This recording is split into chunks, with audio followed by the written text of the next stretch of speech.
For those struggling with anxiety, this coronavirus pandemic has had a major impact on their ability to manage anxious symptoms.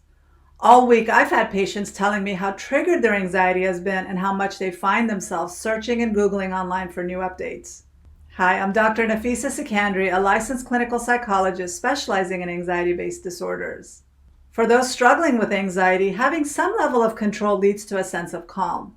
Nothing about this pandemic feels controllable, and even worse, it's very unpredictable, which leads to a rise in our anxiety levels.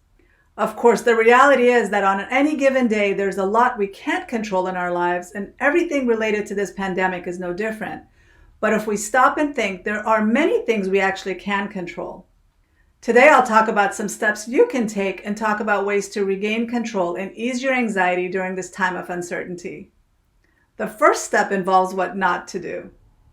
Because stress can lead to a compromised immune system and actually leaves you exposed to getting sick with the cold, flu, or even the coronavirus, it's really important to not panic.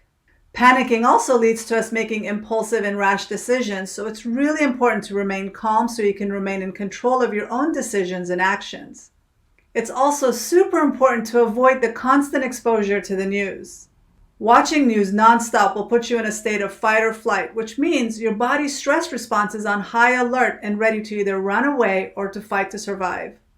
This process increases your stress level and ends up weakening your immune system, thereby making it more likely that you'll get sick. All week, we've been directed to socially distance ourselves and avoid large crowds if possible to reduce our chance of getting sick or spreading the virus.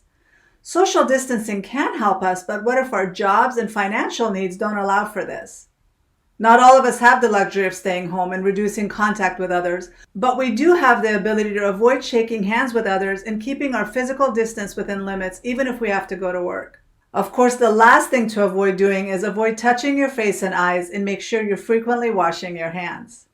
Now that we've covered what not to do, let's now focus on all that you can do to help ease your anxiety and help you get through this time of uncertainty. So let's talk about all the areas you do have control over.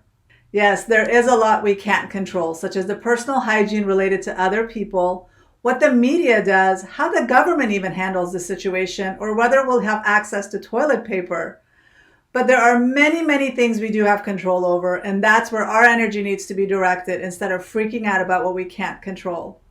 The number one area we do have control of is our breath. It's important that we breathe when we're stressed and overwhelmed. Usually when we're anxious or stressed, we tend to either hold our breath or breathe really shallow. Deep breath sends a signal to our brain that all is well and helps us get out of that fight or flight mode. So use your breath to calm your fight or flight response and decrease your stress level. In times of crisis or uncertainty, prayer and meditation can also promote a sense of calm and control. Research has shown prayer and meditation work by helping us deal with stressful situations, so it's important to make sure you make time for prayer and meditation. If you need a meditation practice, you can visit drsekandaricourses.com/meditate to join my free 21-day meditation challenge. Although social media helps us feel connected and can be a good distraction, it can also create a sense of panic inside with all the updates shared by our connections. Not all of the information is accurate either, so we're panicking over false rumors and beliefs.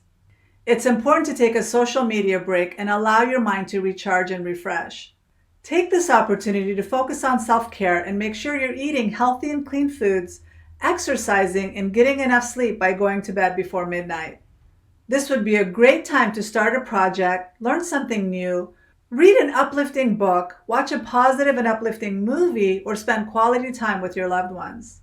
Also use this time to journal out your thoughts, feelings, and fears, but end each entry with 3 different things that you're grateful for.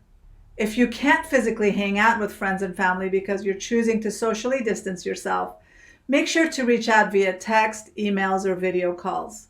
You might be physically distant, but keep the emotional connection going. This is also a great time to figure out a way to help others.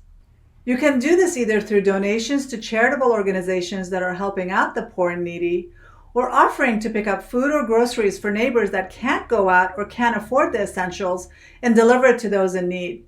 Or you can simply offer up prayers of healing or good thoughts to humanity in general. You can also seek help from a trained mental health professional and talk to someone if you continue to struggle with managing your anxiety. If you continue to struggle with anxiety and want to work on transforming your anxiety at the root level, I've created an online course which is perfect for this age of social distancing we're supposed to practice. This course is perfect if you don't have access to mental health professionals or don't want to leave your house to get treatment. It's all online, and you can start working on regaining control of your anxiety from the comfort of your home at your own pace. This course can help you transform your anxiety at the root, which will lead to long-term management of your anxiety, naturally and without the need for prescription or recreational drugs. If you want to learn more about this course, please visit drsekandaricourses.com/learn more. So in the meantime, remember to focus on what you do have control over and limit the constant stream of negative news and information coming your way. Wash your hands frequently, take your vitamins, focus on self-care, and focus on health and well-being. Take care and stay well. Until next time.